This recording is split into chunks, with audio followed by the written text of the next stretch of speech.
Ya, Assalamualaikum warahmatullahi wabarakatuh. Ya, selamat pagi semuanya. Salam sejahtera untuk kita semua.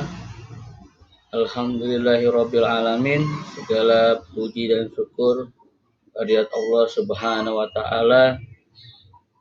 Kita diberikan kesehatan fisik maupun batin yang sehat, dapat bertatap muka dalam pertemuan yang ketiga di mata pelajaran OTKP Sarpras Sarana dan Prasarana kelas 11. Ya.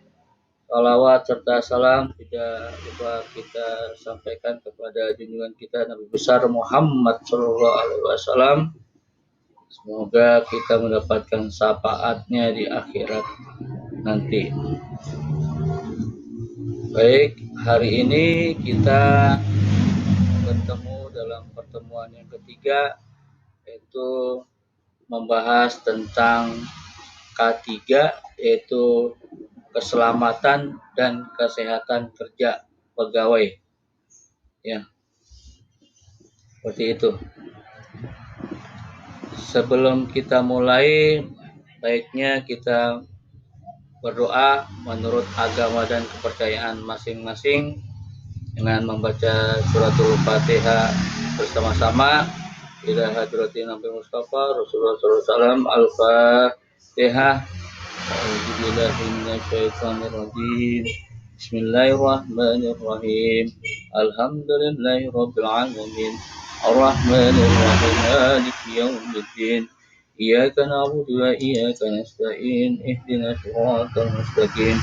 Siratal ladzina an'amta 'alaihim ghairil maghdubi 'alaihim waladdallin.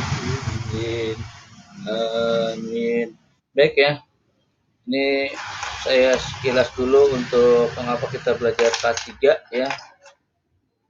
K3 itu sendiri adalah singkatan dari keselamatan dan kesehatan kerja. Bagi sebuah kantor atau instansi, keselamatan dan kesehatan kerja ya, buat pegawai menjadi suatu hal yang wajib diperhatikan. Mengingat para pegawai sendiri dalam melakukan aktivitas pekerjaannya itu memiliki resiko pekerjaan yang dapat terjadi kapanpun. Ya. Resiko kerja dapat berupa kecelakaan pada saat proses kerja berlangsung terkait prosedur maupun peralatan yang digunakan atau karena faktor bencana alam yang terjadi secara mendadak ya, atau tiba-tiba. Oleh karena itu setiap kantor atau instansi harus memiliki prosedur keselamatan dan kesehatan kerja yang jelas. Nah, untuk melindungi para pegawainya pada saat dia bekerja, sehingga ya para pegawai merasa aman dan nyaman dalam menyelesaikan setiap pekerjaannya. Dengan demikian, ya perusahaan akan mampu meminimalisir resiko terjadinya kecelakaan kerja dan produktivitas kerja pegawai akan dengan sendirinya dapat meningkat karena kondisi fisik atau badan yang lebih stabil dan lebih sehat.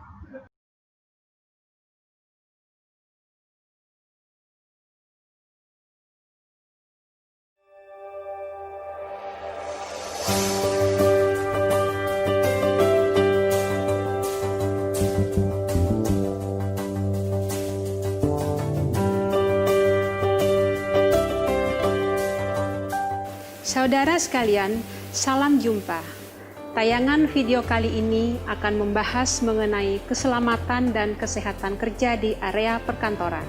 Setelah melihat tayangan ini, diharapkan Anda akan mampu memahami dan melakukan penerapan keselamatan dan kesehatan kerja di area perkantoran.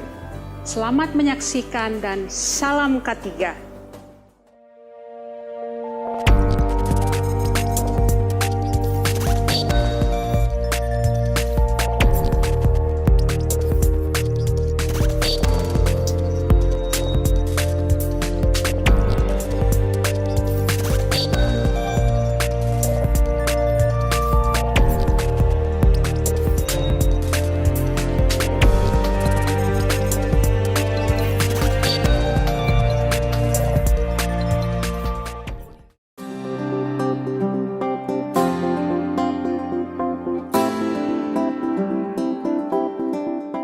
Siapa tidak mengenal kantor maupun komplek perkantoran?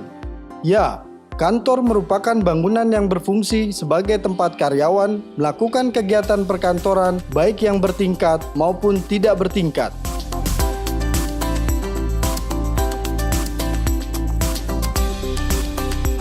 Dalam upaya melindungi karyawan dan pekerjanya, kita perlu memahami definisi K3 di perkantoran, yaitu segala kegiatan untuk menjamin dan melindungi keselamatan dan kesehatan karyawan melalui upaya pencegahan kecelakaan kerja dan penyakit akibat kerja di area perkantoran.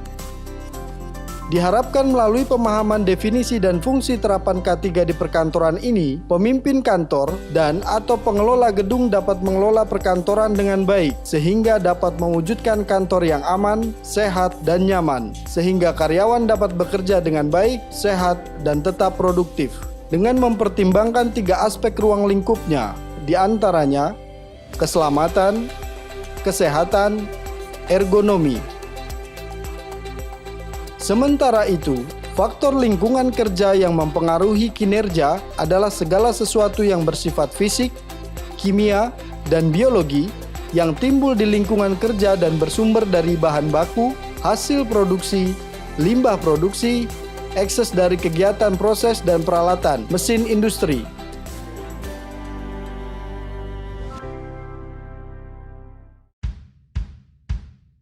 Bahaya di perkantoran dapat digolongkan menjadi bahaya fisik, yaitu potensi bahaya yang dapat menyebabkan gangguan kesehatan terhadap tenaga kerja yang terpapar. Misalnya, terpapar intensitas kebisingan tinggi, getaran, suhu ekstrim panas dan dingin, dan intensitas penerangan yang kurang memadai dan radiasi. Bahaya kimia, yaitu potensi bahaya yang berasal dari bahan-bahan kimia yang digunakan dalam proses produksi, contohnya debu, uap, gas, aerosol, dan lain-lain. Potensi bahaya ini dapat memasuki dan mempengaruhi tubuh tenaga kerja melalui inhalation, melalui pernafasan, ingestion, melalui mulut ke saluran pencernaan, skin contact, melalui kulit. Bahaya biologi, yaitu potensi bahaya yang berasal atau ditimbulkan oleh kuman-kuman penyakit, AIDS atau TBC, yang terdapat di udara yang berasal dari atau bersumber pada tenaga kerja yang menderita penyakit-penyakit tertentu. Contoh, virus, bakteri, jamur, serangga, dan lain-lain. Bahaya ergonomi, yaitu bahaya yang berasal dari desain kerja, layout, maupun aktivitas yang buruk. Contoh, postur tubuh tidak netral, manual handling, layout tempat kerja, dan desain pekerjaan. Bahaya psikososial seperti stres, kekerasan di tempat kerja, jam kerja yang panjang, transparansi, akuntabilitas manajemen, promosi, remunerasi, kurangnya kontrol dalam mengambil keputusan tentang pekerjaan, dan lain-lain. Setidaknya ada 4 standar pengelolaan keselamatan dan kesehatan kerja pada perkantoran dalam rangka perlindungan karyawan, di antaranya standar keselamatan kerja, persyaratan keselamatan kerja perkantoran, pelaksanaan pemeliharaan dan perawatan ruang perkantoran, desain alat dan tempat kerja, penempatan dan penggunaan alat perkantoran, pengelolaan listrik dan sumber air. kewaspadaan bencana perkantoran, manajemen tanggap darurat gedung, manajemen keselamatan dan kebakaran gedung, persyaratan dan tata cara evakuasi, penggunaan mekanik dan elektrik, pertolongan pertama pada kecelakaan. Standar kesehatan kerja meliputi peningkatan kesehatan, pencegahan penyakit, penanganan penyakit, pemulihan kesehatan, standar kesehatan lingkungan kerja, standar dan persyaratan kesehatan lingkungan kantor, sarana bangunan, penyediaan air, toilet, pengelolaan limbah, cuci tangan pakai sabun, pengamanan pangan, pengendalian vektor, dan binatang pembawa penyakit. Standar ergonomi meliputi luas tempat kerja, tata letak peralatan kantor, kursi, meja kerja, postur kerja, koridor, durasi kerja, penanganan beban manual. Perkantoran mempunyai resiko K3 yang spesifik sehingga perlu diupayakan agar kantor dapat menjadi tempat kerja yang sehat, aman, dan nyaman.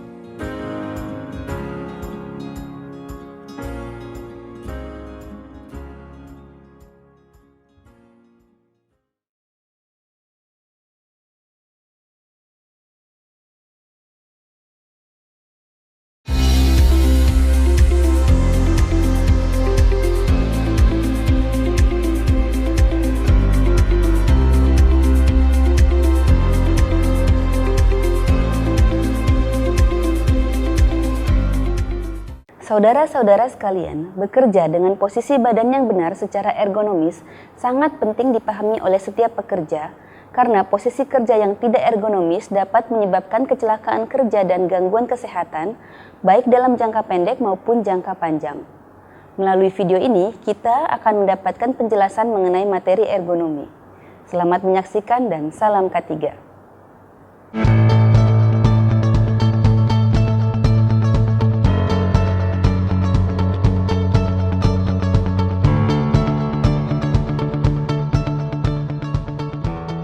Selamat datang di program visualisasi keselamatan dan kesehatan kerja ergonomi di tempat kerja.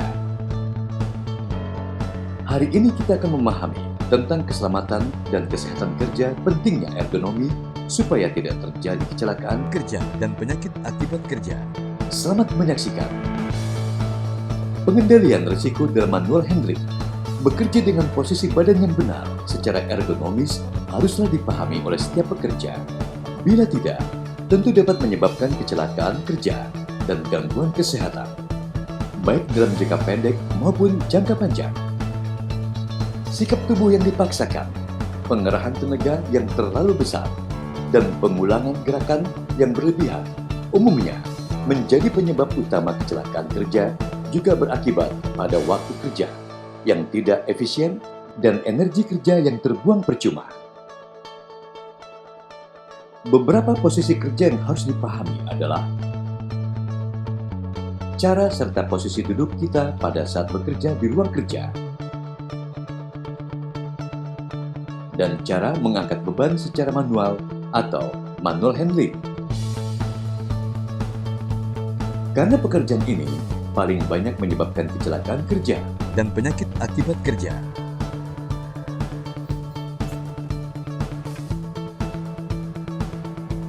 Aktivitas duduk pada saat ruang kerja dan mengangkat beban hampir selalu dilakukan di banyak tempat kerja, sehingga aktivitas ini dianggap sebagai kebiasaan dan kurang diperhatikan. Dalam melakukan pekerjaan mengangkat secara manual, perlu diperhatikan hal-hal sebagai berikut. 1. Sebelum mengangkat, lakukan lebih dahulu. A. Baca label pada kontainer atau pembungkusnya tentang cara pengangkatannya. B. Lakukan tes angkat di sudut bawah benda untuk memeriksa berat dan stabilitas benda yang akan diangkat. Bila terlalu berat, gunakan bantuan alat atau minta orang lain untuk membantu mengangkat. Perlu diwaspadai, benda yang berisi cairan dapat berubah titik berat sejalan dengan posisinya, sehingga sering tidak stabil waktu diangkat. Dalam hal ini, ikuti pedoman manual handling dari manajemen. C. Pakailah sepatu dan sarung tangan yang aman untuk mengangkat. D. Periksa ketersediaan alat bantu angkat mekanik. 2. Pada saat mengangkat barang, perhatikan hal-hal sebagai berikut. A. Pastikan objek dapat dipegang dengan erat dan aman. Bila memungkinkan, tambahkan pegangan pada kotak atau box yang akan diangkat. B.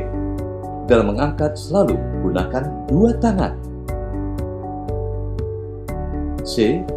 Hindarkan mengangkat secara mendadak, lakukan secara perlahan, tanpa pengerahan tenaga kejutan. D. Bawa barang yang diangkat sedekat mungkin dengan badan. E. Gunakan kaki untuk tumpuan, mendorong ke atas dan mengangkat beban. Jangan gunakan tulang belakang atau pinggang sebagai tumpuan mengangkat.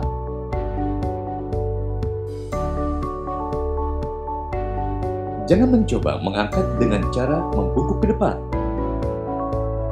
Tekuk pinggul dan lutut dan jongkok ke arah benda yang akan diangkat.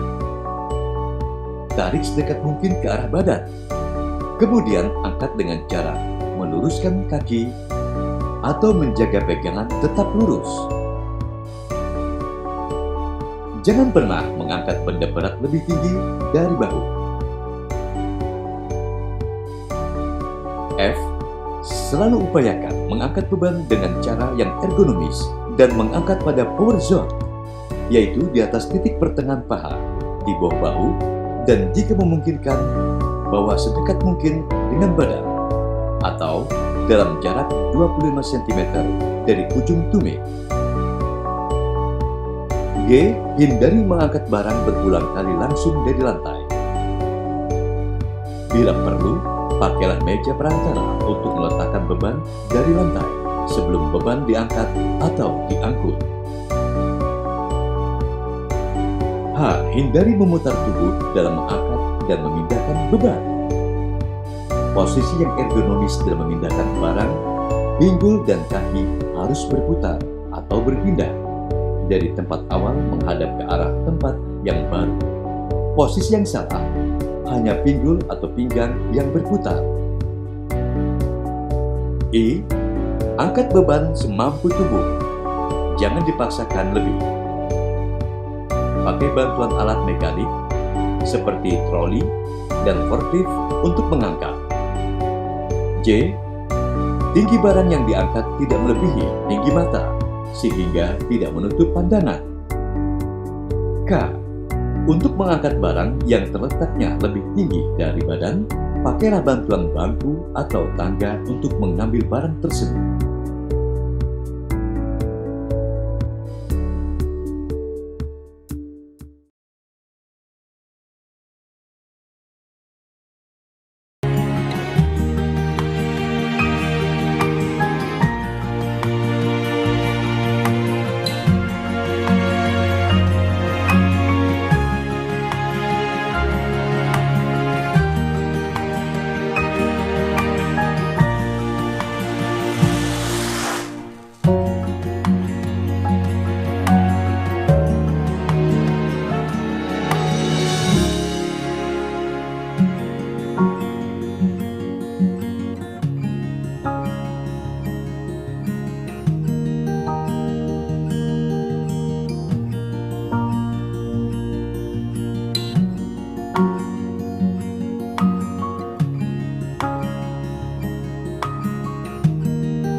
Baik, Assalamualaikum warahmatullahi wabarakatuh.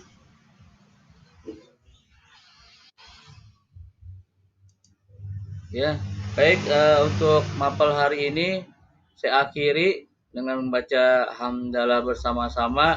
Tolong tugasnya dikerjakan dengan penuh semangat. Saya tunggu sampai besok jam berapa tuh, jam 12 malam. Pokoknya saya tunggu sampai jam 12 malam besok.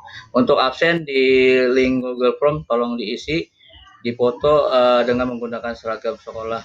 Baik, kita akhiri mapel OTK Satpas kelas 11 mengenai K3 ya. Itu keselamatan dan keamanan kerja ya, keamanan dan keselamatan kerja maksudnya. Itu kita akhiri dengan membaca hamdalah bersama-sama. Alhamdulillahirabbil alamin. Assalamualaikum warahmatullahi wabarakatuh.